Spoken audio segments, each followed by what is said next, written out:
Welcome to Salim समी channel. मैं हूं आपका एस्ट्रोलॉजर सलीम समी। अस्सलाम वालेकुम।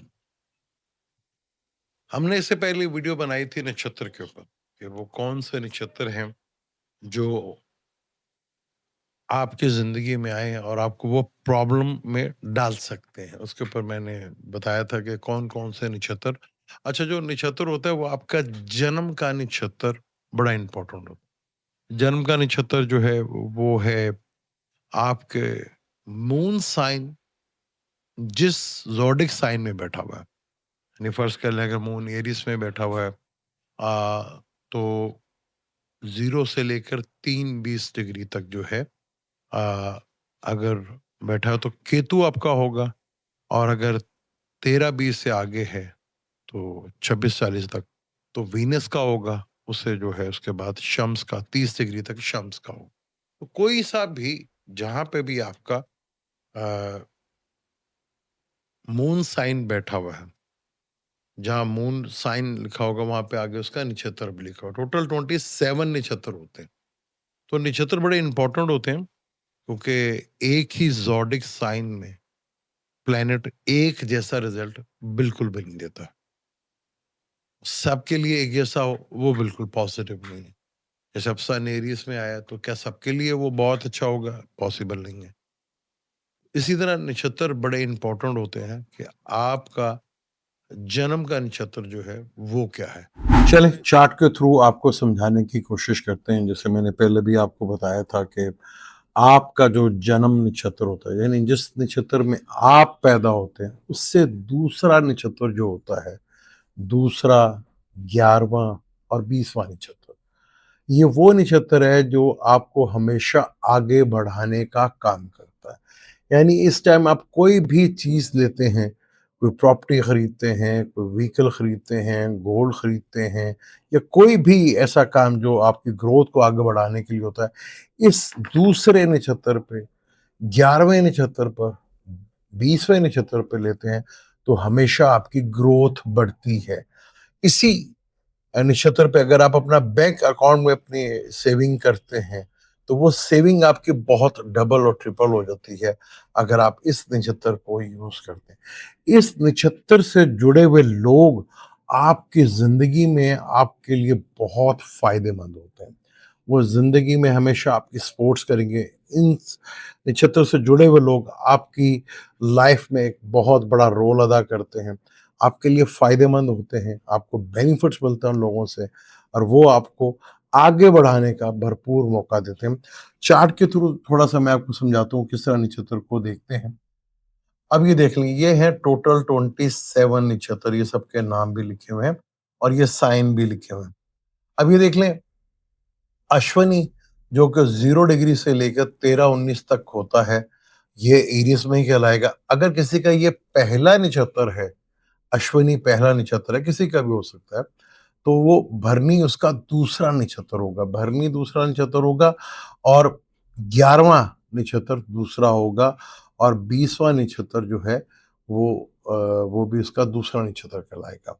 तो ये जो नक्षत्र हैं, जो नंबर हैं, ये वो आपके जन्म की पैदाइश है। ये फ़र्ज़ कर लें अश्विनी में के बाद भरनी आएगा, फिर जब हम 11वां मघा के बाद फिर केतु के नक्षत्र के बाद पूर्वा फाल्गुनी नक्षत्र आएगा, वो भी वीनस का ही है।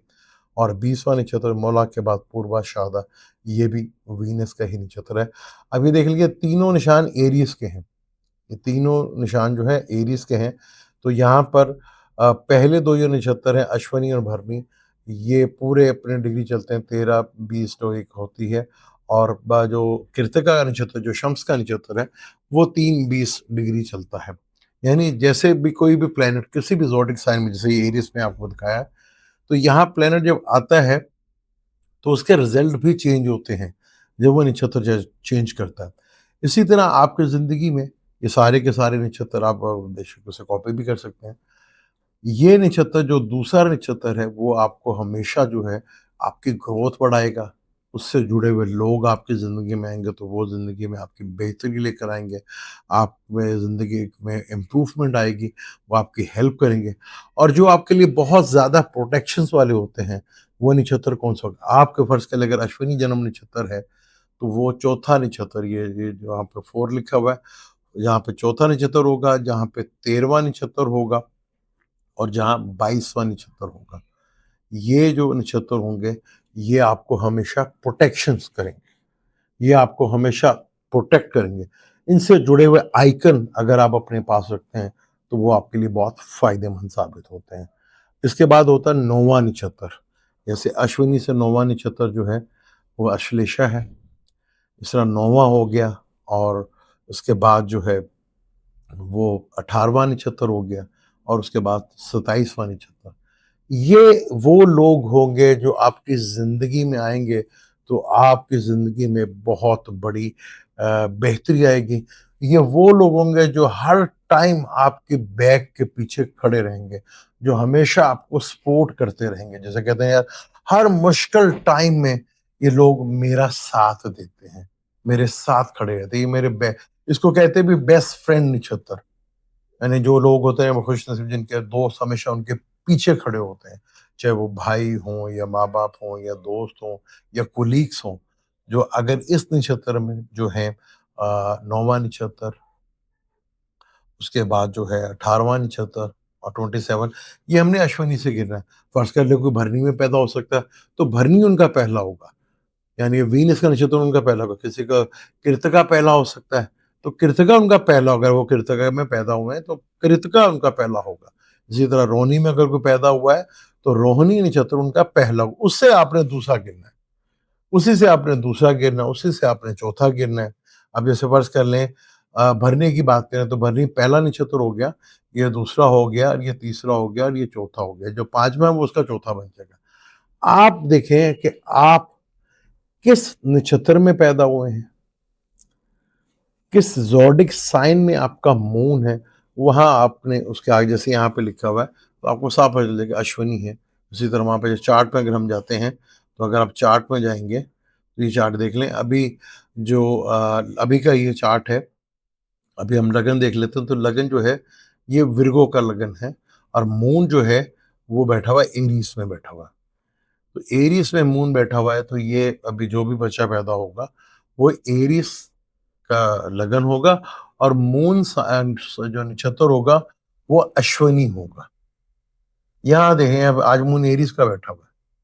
अभी 4 डिग्री बल्कि बल्कि आया है ये, अभी आया है यहाँ पर। तो जो भी बचा होगा, वो अश्विनी का नक्षत्र होगा। तो मून एक घर में सवा 2 दिन रहता है। जो भी आपकी डेट ऑफ बर्थ है, उसे आपने कैलकुलेट करना है। जैसे बड़े-बड़े ट्रांज़िट होते हैं, जैसे फ़र्ज़ कर लें अभी सन का ट्रांज़िट हुआ, तो आपने ये देखना है कि सन आपके किस नक्षत्र से आ रहा है, वो दूसरे से आ रहा है, तीसरे से आ रहा है, चौथे से आ रहा है, 5वें से आ रहा है, छठे से आ रहा है, 7वें से आ रहा है, 8वें से आ रहा है, 9वें से आ रहा है।